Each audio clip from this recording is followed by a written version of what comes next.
பின்னும் அவர் அவனை நோக்கி, இந்த தேசத்தை உனக்கு சுதந்திரமாக கொடுக்கும் பொருட்டு. யார் வீட்டு தேசத்தை யார் தர முடியும்? பக்கத்தூர் நிலத்தெல்லாம் நமக்கு எழுதி தர முடியும் நம்ம வீட்டு அப்பா அம்மா. அவங்களுக்கு பேரில் ஒரு நிலம் இருந்தால் தான் நமக்கு என்ன பண்ண முடியும், அவங்க டிரான்ஸ்ஃபர் பண்ண முடியும். அப்போ இவர் தேசத்தை உனக்கு தருவோன்னா, அப்போ யாருடைய தேசத்தை எடுத்து உனக்கு திருட்டுத்தனமாக தராரா தேவன்? கிடையாது. இவர் தான் உலகத்தை உண்டாக்கினவர்.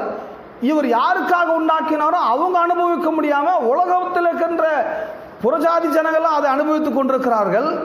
இந்த புறஜாதி ஜனங்களிடத்தில் இருக்கிற இந்த தேசத்தை உனக்கு நான் தரப்போறேன், உனக்கு இது என்னுடையது, உனக்காக தான் படைத்திருக்கிறேன்.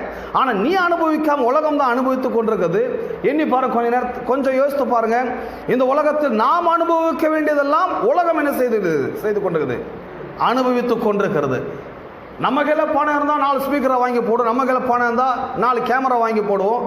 ஆனால் நம்ம கையில் பணம்